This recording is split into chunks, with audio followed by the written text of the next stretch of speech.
안녕하세요. 편한 백세입니다. 오늘 여러분께 꼭 말씀드리고 싶은 이야기가 있습니다.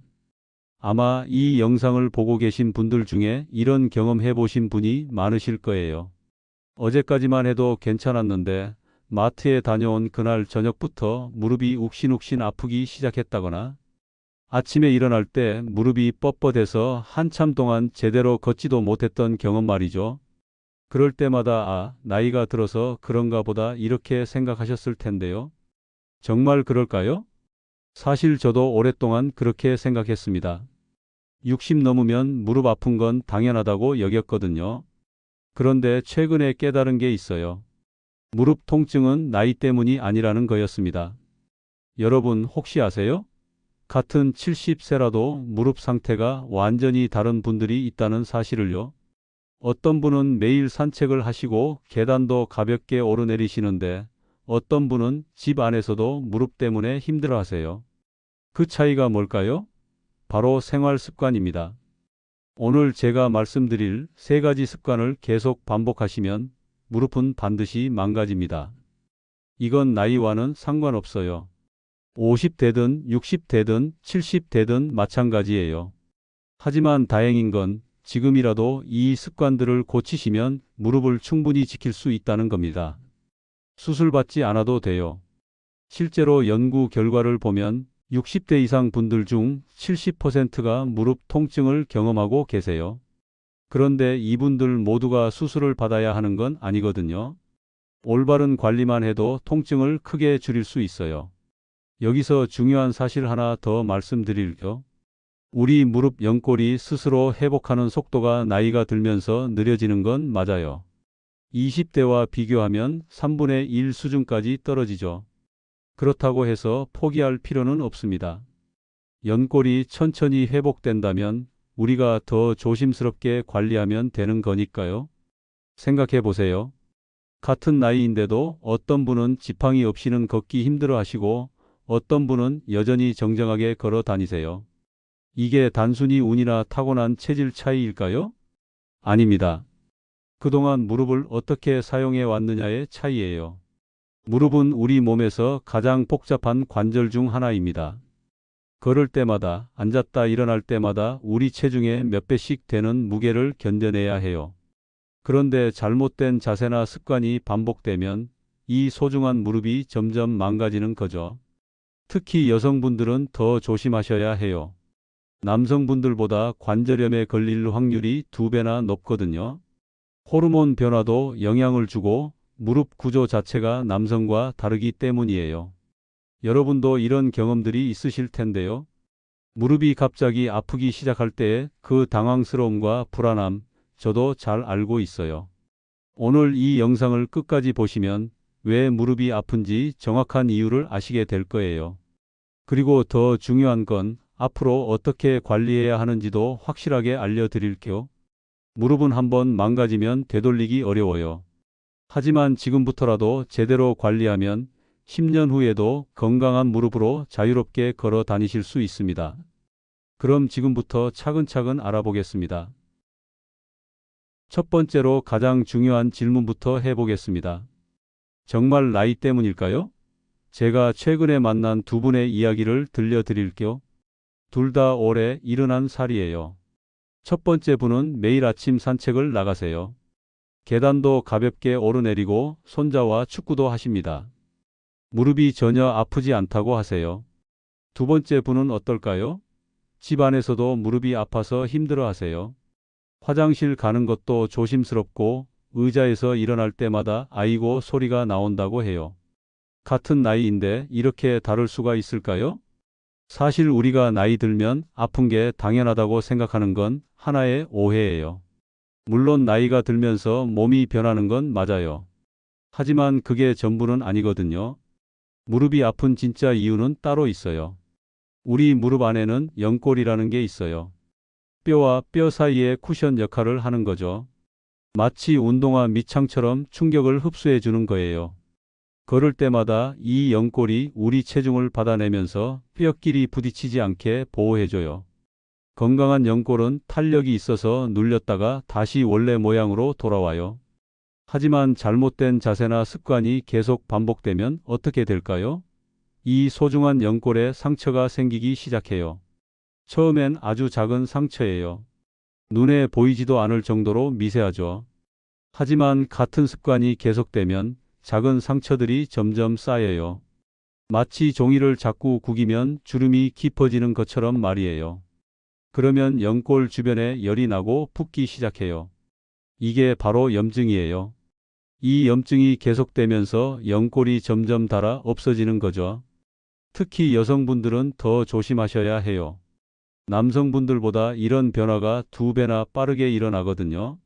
몸의 구조가 다르고 호르몬 변화도 영향을 주기 때문이에요. 여기서 중요한 건 체중이에요. 우리가 걸을 때 무릎에 얼마나 많은 무게가 실릴까요? 놀라지 마세요.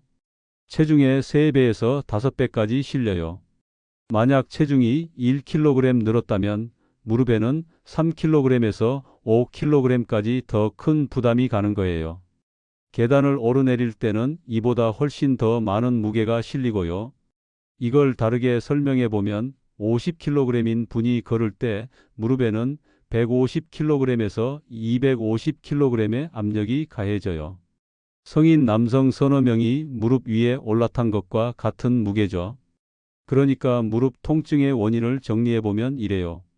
잘못된 습관으로 연골에 미세한 상처가 생기고 여기에 체중 부담까지 더해지면서 염증이 생겨요. 이 과정이 몇 년 동안 반복되면서 연골이 점점 망가지는 거죠. 이게 바로 퇴행성 관절염이라고 부르는 거예요. 어려운 말 같지만 결국 오랫동안 잘못 사용한 무릎이 망가진 상태라고 보시면 돼요. 그런데 여기서 희망적인 소식이 있어요. 연골은 스스로 회복하는 능력이 있어요. 비록 젊었을 때보다는 느리지만 여전히 회복할 수 있거든요. 다만 회복 속도가 20대의 3분의 1 정도로 느려져요. 그러니까 더 조심스럽게 관리해야 하는 거죠. 상처가 생기는 속도보다 회복되는 속도가 빨라야 하니까요. 결국 무릎은 나이의 기록이 아니라 습관의 기록이에요. 그동안 어떻게 써왔느냐에 따라 지금의 상태가 결정되는 거죠. 아까 말씀드린 2분의 차이도 여기에 있어요. 한 분은 평생 무릎에 좋은 습관을 유지해 오셨고 다른 분은 무의식 중에 무릎을 망치는 습관을 계속해 오신 거예요. 그럼 도대체 어떤 습관들이 우리 무릎을 망치는 걸까요? 그리고 우리는 매일 이런 습관들을 얼마나 많이 반복하고 있을까요? 지금부터 말씀드릴 3가지 습관은 정말 위험해요. 이걸 계속하시면 무릎이 망가지는 건 시간 문제입니다. 그런데 안타깝게도 대부분의 분들이 이런 습관이 나쁜 줄 모르고 계세요. 첫 번째로 가장 위험한 습관부터 말씀드릴게요. 바닥에서 갑자기 일어나는 것입니다. 특히 무릎을 짚고 일어나는 분들이 많으세요. 청소를 하다가, 화분을 만지다가, 물건을 줍다가 이런 식으로 일어나는 거죠. 이때 무릎에 얼마나 큰 충격이 갈까요? 평상시보다 7배에서 8배까지 더 큰 힘이 무릎에 집중돼요. 체중이 50kg인 분이라면 순간적으로 400kg의 압력이 무릎 한 곳에 몰리는 거예요. 상상해 보세요. 냉장고 2대를 무릎 위에 올려놓은 것과 같은 무게가 한순간에 가해지는 거죠. 연골이 견딜 수 있을까요? 이건 무릎 연골에게는 정말 치명적이에요. 한 번에 큰 상처가 생기거든요. 그런데 많은 분들이 하루에 몇 번씩 이렇게 하세요. 아침에 이불 정리하면서, 점심에 걸레질하면서, 저녁에 슬리퍼 정리하면서 말이에요. 의자에서 일어날 때도 마찬가지예요. 팔걸이를 잡지 않고 반동을 주면서 벌떡 일어나는 분들 계시죠? 이것도 무릎에는 엄청난 부담이에요. 그럼 어떻게 해야 할까요? 바닥에서 일어날 때는 반드시 벽이나 가구를 짚고 천천히 일어나세요. 무릎을 짚는 건 절대 금물이에요. 의자에서도 팔걸이나 책상을 살짝 짚고 천천히 일어나시면 돼요. 2번째 위험한 습관은 무릎을 꿇고 앉거나 쪼그려 앉는 거예요. 우리 어머니 세대분들이 특히 많이 하시는 자세죠. 바닥 청소할 때, 빨래 넣을 때, 김치 담글 때 이런 자세를 취하세요. 편하니까 습관적으로 하시는 거예요. 그런데 이 자세가 무릎에는 정말 해로워요. 무릎뼈 사이의 간격이 비정상적으로 좁아지면서 연골이 눌려요. 마치 스펀지를 꽉 짜는 것처럼 연골 속 영양분이 빠져나가고 혈액순환도 막혀요. 또 다른 문제는 이 자세에서 일어날 때예요. 쪼그려 앉았다가 일어나려면 무릎에 엄청난 힘이 들어가거든요. 그 순간 연골에 깊은 상처가 생겨요. 하루에 5분만 이런 자세를 줄여도 무릎 건강이 크게 달라져요. 청소할 때는 걸레 막대를 사용하시고 빨래 넣을 때는 높은 빨래대를 쓰세요. 어쩔 수 없이 낮은 곳에서 일해야 한다면 무릎 보호대나 방석을 깔아두세요. 실제로 한 연구에서 무릎을 꿇는 시간을 하루 10분에서 5분으로 줄인 분들을 추적해 봤어요. 3개월 후에 무릎 통증이 절반 이하로 줄어들었다고 해요. 특히 화장실에서 변기 청소할 때 쪼그려 앉는 분들 많으세요. 이럴 때는 작은 의자를 하나 준비해서 앉아서 하시거나 긴 소를 사용하세요. 세 번째 습관은 평소에 운동을 안 하다가 갑자기 무리한 활동을 하는 거예요. 날씨 좋은 주말에 갑자기 등산을 간다거나 손자 손녀 와서 갑자기 놀아준다거나 이사할 때 갑자기 무거운 짐을 든다거나 하는 경우죠. 문제는 평소에 무릎 주변 근육이 약해져 있다는 거예요. 특히 허벅지 근육이 약하면 모든 충격이 바로 무릎 관절로 전달돼요. 근육이 충격을 흡수해주지 못하니까 연골이 직접 타격을 받는 거죠. 계단 운동은 특히 조심해야 해요. 건강하려고 아파트 계단을 오르내리는 분들 계시는데 준비가 안 된 상태에서 하면 오히려 독이 돼요. 계단을 내려갈 때는 무릎의 체중의 5배에서 7배까지 부담이 가거든요. 이미 무릎에 통증이 있으신 분들이 갑자기 이런 운동을 하면 며칠 후에 훨씬 더 아파져요. 염증이 더 심해지는 거죠. 그럼 어떻게 해야 할까요? 먼저 허벅지 근육부터 천천히 키워야 해요. 집에서 의자에 앉았다 일어서는 동작을 하루에 10번씩만 해도 근력이 늘어요. 그 다음에 산책부터 시작해서 점점 활동량을 늘려가는 거죠. 등산을 하고 싶으시다면 평지 걷기부터 한 달 정도 하시고 나서 완만한 산부터 시작하세요.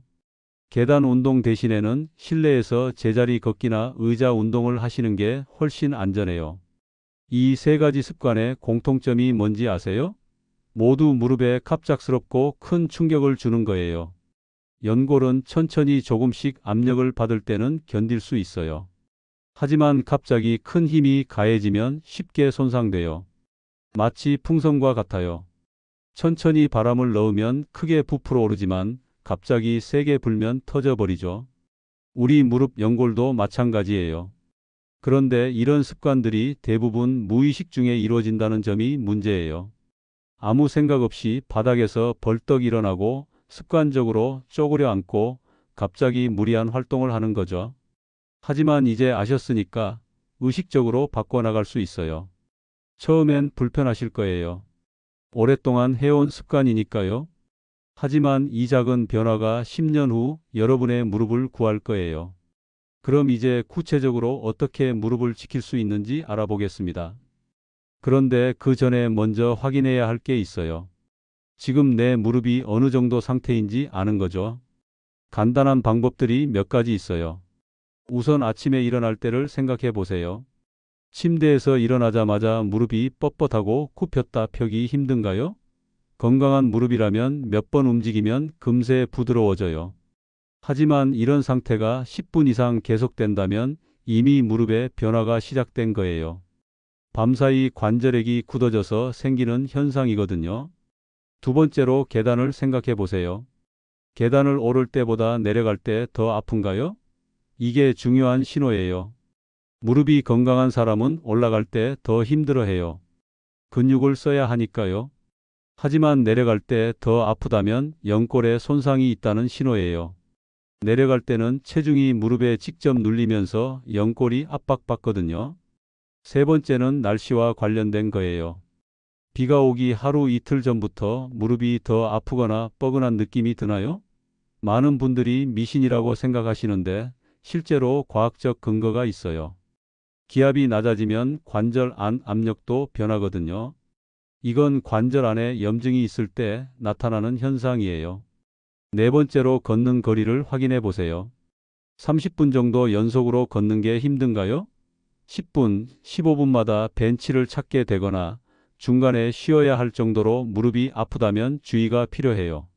평지를 천천히 걷는 것도 힘들다면 관절 상태가 많이 악화된 거예요. 마지막으로 앉았다 일어설 때를 생각해 보세요. 의자에서 일어날 때 무릎에서 뚝뚝 소리가 나면서 아픈가요? 가끔 소리만 나는 건 괜찮아요. 하지만 소리와 함께 통증이 있다면 연골 표면이 거칠어졌다는 뜻이에요. 만약 이런 증상들 중 3개 이상 해당된다면 무릎 상태가 꽤 진행된 거예요. 2개 정도라면 초기 단계이고 하나만 해당되거나 아무것도 해당되지 않으면 아직 건강한 상태라고 볼 수 있어요. 그런데 여기서 중요한 건 병원에 가야 할 신호도 알아두는 거예요. 무릎이 갑자기 부어오르면서 만졌을 때 뜨거운 느낌이 든다면 즉시 병원에 가세요. 이건 급성 염증이 생긴 거예요. 감염이나 다른 심각한 문제일 수 있거든요. 또 무릎이 완전히 펴지지 않거나 굽혀지지 않는다면 이것도 응급 상황이에요. 관절 안에 뭔가 끼었을 가능성이 높거든요. 이런 상태를 관절 잠김이라고 하는데 방치하면 연골이 더 심하게 손상될 수 있어요. 그리고 무릎에 체중을 실을 수 없을 정도로 아프다면 이때도 바로 병원에 가야 해요.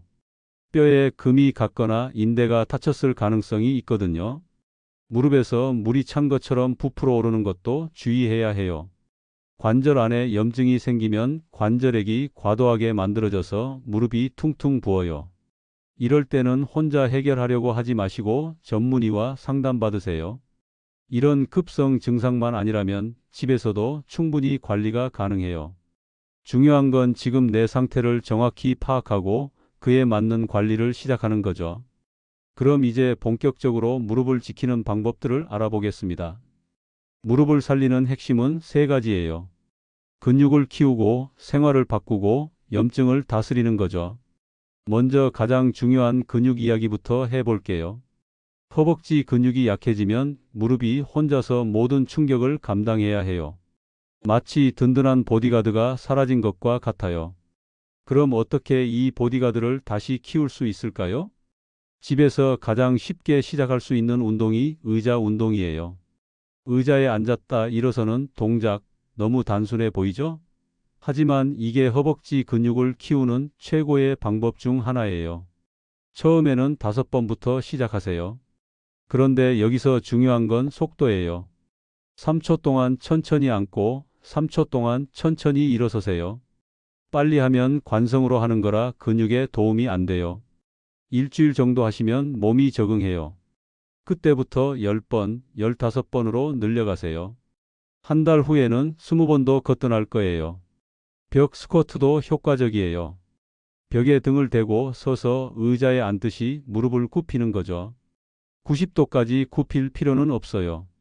무릎이 아프지 않을 정도까지만 하시면 돼요. 이때 발은 벽에서 한 발짝 정도 떨어뜨려 놓으세요. 그래야 무릎에 무리가 가지 않아요. 그런데 무릎에 이미 통증이 있는 분들은 어떻게 해야 할까요? 강도를 확 줄이시면 돼요. 의자에서 완전히 일어서지 말고 반만 일어나세요. 그것만으로도 근육 운동이 돼요. 아니면 침대에 앉아서 하는 운동도 좋아요. 침대 끝에 앉아서 무릎 밑에 수건을 둥글게 말아서 넣으세요. 그 다음에 무릎을 쭉 펴면서 수건을 아래로 꾹 누르듯이 5초 동안 힘을 주세요. 수건이 있어야 무릎 뒤쪽이 떠 있는 상태에서 누를 수 있거든요. 이렇게 하면 다리를 들어 올리지 않아도 허벅지 근육이 단단하게 수축돼요. 이것도 허벅지 근육을 키우는 운동이에요. 근육 운동과 함께 생활도 바꿔야 해요. 첫 번째로 높이를 조절하세요. 낮은 곳에서 일어날 때마다 무릎이 혹사당해요. 의자, 침대, 소파, 심지어 변기까지 모든 걸 높게 맞춰보세요. 요즘 나오는 보조 변기 시트 같은 것도 좋아요. 5cm만 높아져도 무릎 부담이 확 줄어들거든요. 두 번째는 계단을 피하는 거예요. 엘리베이터나 에스컬레이터를 적극 활용하세요. 운동이 안 된다고 생각하실 수도 있는데 무릎이 아픈 상태에서는 계단 운동이 독이에요. 대신 평지 걷기를 늘리세요. 같은 시간 운동해도 평지 걷기가 훨씬 안전하고 효과적이에요. 세 번째는 무릎 보호 도구들을 활용하는 거예요. 바닥 청소할 때 무릎 보호대, 정원 가꿀 때 방석, 이런 작은 도구들이 무릎을 지켜줘요. 그리고 체중 관리, 이건 정말 중요해요. 1kg 줄이면 무릎 부담이 3kg에서 5kg까지 줄어들어요. 극단적인 다이어트는 필요 없어요. 한 달에 1kg씩만 천천히 줄여도 무릎이 훨씬 편해져요. 이제 염증 관리 이야기를 해볼게요. 무릎 관절염의 핵심은 염증이에요. 이 염증을 잘 관리하면 통증이 크게 줄어들어요. 가장 간단한 방법이 온찜질이에요. 하루 종일 무릎을 혹사시킨 후 저녁에 소파에 앉아서 15분에서 20분 동안 따뜻한 찜질팩을 무릎에 대고 있으면 어떨까요? 혈액순환이 좋아지면서 하루 동안 쌓인 염증 물질들이 서서히 빠져나가요. 그런데 여기서 함정이 하나 있어요. 무릎이 빨갛게 붓고 만졌을 때 뜨거운 느낌이 든다면 온찜질은 절대 금물이에요. 이럴 때는 오히려 차가운 찜질을 해야 해요. 급성 염증에 열을 가하는 건 풀에 기름을 붓는 격이거든요. 평소에는 온찜질로 염증을 달래고 급성 염증일 때는 냉찜질로 진정시키는 거죠. 찜질과 함께 우리가 매일 먹는 음식도 염증에 큰 영향을 줘요. 생강차 한 잔, 강황이 들어간 카레 한 접시가 천연 소염제 역할을 한다는 거 아세요? 이런 향신료들을 요리에 조금씩 넣어 드시거나 차로 우려 마시면 몸속 염증이 차츰 가라앉아요. 연어나 고등어 같은 생선을 일주일에 두세 번 드시는 것도 좋은 방법이에요. 오메가3 지방산이 염증을 억제하는 강력한 무기가 되거든요. 하지만 우리도 모르게 염증을 키우는 음식들을 먹고 있을 수 있어요. 편의점 도시락, 치킨 같은 튀긴 음식, 단 음료수 이런 것들이 몸속에서 염증의 불씨를 키워요. 완전히 끊기는 어렵지만 의식적으로 줄여나가는 것만으로도 무릎이 한결 편해질 거예요. 그리고 하나 더, 물을 충분히 마시는 것도 잊지 마세요. 관절액이 걸쭉하게 되면 무릎이 뻣뻣해져요. 하루에 물을 6잔에서 8잔 정도 마시면 관절이 부드럽게 움직일 수 있어요. 마지막으로 수면의 중요성을 말씀드릴게요. 잠들 때 우리 몸이 손상된 조직을 회복시켜요. 무릎 연골도 마찬가지고요. 하루 7시간에서 8시간 정도 푹 주무시는 게 좋아요. 잠들기 전에 무릎 마사지를 가볍게 해주세요. 손바닥으로 무릎 주변을 원을 그리듯 부드럽게 문지르는 거예요. 5분 정도만 해도 혈액순환이 좋아져요. 이 모든 방법들을 한꺼번에 다 하려고 하지 마세요. 하나씩 차근차근 시작하는 게 중요해요. 이번 주에는 의자 운동부터, 다음 주에는 온찜질 추가, 이런 식으로 점진적으로 늘려가세요. 변화는 하루아침에 오지 않아요. 하지만 2주 정도 지나면 무릎이 조금 더 편해졌다는 걸 느끼실 거예요. 한 달 후에는 확실한 차이를 경험하실 수 있을 거예요. 중요한 건 꾸준함이에요. 하루 10분이라도 매일 하는 게 일주일에 한 번 1시간 하는 것보다 훨씬 효과적이에요. 그럼 이제 마지막으로 계절에 따른 관리법까지 알아보겠습니다. 무릎도 날씨를 타요. 특히 관절염이 있으신 분들은 계절 변화를 더 민감하게 느끼실 거예요. 지금 같은 여름철 이야기부터 해볼게요. 더운 날씨에는 에어컨을 많이 틀게 되죠? 그런데 에어컨 바람이 무릎에 직접 닿으면 관절이 급격히 차가워져요. 겨울 추위보다도 더 갑작스러운 온도 변화라서 무릎에 충격이 클 수 있어요. 에어컨을 틀 때는 바람이 무릎에 직접 오지 않도록 방향을 조절하세요. 아니면 얇은 담요를 무릎에 덮어두는 것도 좋은 방법이에요. 여름에는 수영장 운동을 활용해 보세요. 물속에서 걷기 운동은 무릎에 부담을 주지 않으면서도 근력을 키울 수 있는 최고의 운동이에요. 물의 부력 때문에 체중 부담이 줄어들거든요. 다만 수영장 물이 너무 차가우면 안 돼요. 25도에서 28도 정도의 따뜻한 물에서 운동하세요. 여름철에는 충분한 수분 섭취가 더욱 중요해요. 땀을 많이 흘리면 관절액도 농축돼서 무릎이 뻣뻣해질 수 있거든요. 평소보다 물을 한두 잔 더 마시세요. 장마철에는 특별히 조심해야 해요. 습도가 높고 기압이 낮아지는 장마철에는 무릎 통증이 더 심해지는 분들이 많아요. 이럴 때는 무리하지 마시고 실내에서 가벼운 스트레칭 위주로 운동하세요. 제습기를 사용해서 실내 습도를 50%에서 60% 정도로 맞춰주는 것도 도움이 돼요. 너무 습하면 관절이 더 무거워지는 느낌이 들거든요. 가을철에는 일교차가 큰 게 문제예요. 낮에는 따뜻하다가 밤에는 갑자기 추워지죠? 이런 급격한 온도 변화가 무릎에는 스트레스가 돼요. 가을에는 겹쳐 입기를 활용하세요. 낮에는 벗고 저녁에는 입고 할 수 있도록 얇은 옷을 여러 벌 준비해 두세요. 특히 가을 산행을 계획하시는 분들은 조심하세요. 날씨가 선선해서 기분 좋게 등산을 했다가 다음 날 무릎이 아파서 고생하는 경우가 많거든요. 산행 전에는 평지에서 충분히 근력을 키우고 나서 가세요. 겨울철에는 또 다른 주의사항이 있어요. 추운 날씨가 되면 무릎이 더 뻣뻣해지고 아파지죠? 이건 우연이 아니에요. 기온이 떨어지면 혈액순환이 느려지고 근육과 인대가 경직돼요. 마치 고무줄을 냉동실에 넣어뒀다가 꺼내면 딱딱해지는 것처럼 말이에요. 겨울에는 실내 온도를 18도에서 20도 정도로 유지하세요. 너무 덥게 하면 전기료도 많이 나오고 너무 춥게 하면 무릎이 경직돼요. 외출할 때는 무릎 보온이 중요해요. 두꺼운 바지를 입거나 무릎 보온대를 착용하세요. 찬바람이 직접 무릎에 닿으면 관절이 더 굳어져요. 집 안에서는 실내 운동을 늘리세요. 바깥 운동이 어려우니까 의자 운동이나 실내 걷기 시간을 평소보다 5분에서 10분 더 늘려주세요. 그리고 겨울철 목욕이나 샤워 후에는 무릎 마사지를 꼭 해주세요. 몸이 따뜻할 때 가볍게 주물러주면 혈액순환이 더 좋아져요. 봄철에는 기온 변화가 잦아요. 따뜻한 날과 쌀쌀한 날이 번갈아 오면서 무릎이 적응하기 어려워해요.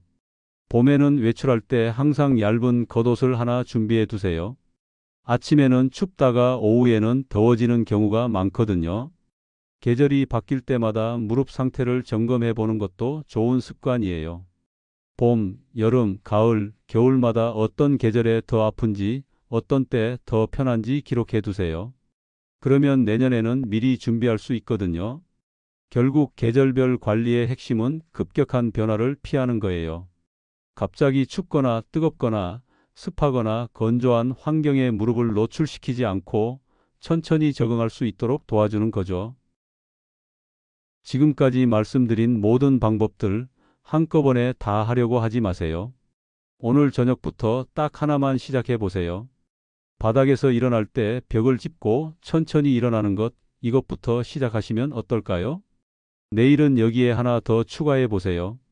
저녁에 15분 온찜질을 하는 거죠. 모레는 의자 운동을 5번만 해보시고요. 이런 식으로 하나씩 차근차근 늘려가시면 한 달 후에는 완전히 새로운 무릎을 만나게 될 거예요. 여러분 기억하세요. 무릎은 나이 때문에 아픈 게 아니라 습관 때문에 아픈 거예요. 그동안 무의식 중에 반복해온 잘못된 습관들이 무릎을 망쳐온 거죠. 하지만 이제는 다릅니다. 오늘 영상을 보신 여러분은 무엇이 무릎을 아프게 하는지 아세요? 어떻게 하면 무릎을 지킬 수 있는지도 아시고요. 중요한 건 실천이에요. 알기만 하고 실천하지 않으면 아무 소용이 없어요. 하지만 작은 변화라도 꾸준히 실천하면 분명히 달라질 거예요. 처음 일주일은 불편할 거예요. 오랫동안 해온 습관을 바꾸는 거니까요. 하지만 2주째부터는 조금씩 편해지기 시작할 거예요. 한 달 후에는 이렇게 달라질 수 있구나 하고 놀라실 거예요. 6개월 후, 1년 후를 상상해 보세요. 무릎 아파서 계단 오르기 힘들어했던 예전과는 완전히 다른 모습일 거예요. 손자, 손녀와 같이 공원을 산책하고 친구들과 여행도 가고 하고 싶었던 일들을 마음껏 할 수 있을 거예요. 그 모든 변화의 시작이 바로 오늘이에요. 오늘 영상을 끝까지 보신 여러분의 선택에서 시작되는 거죠.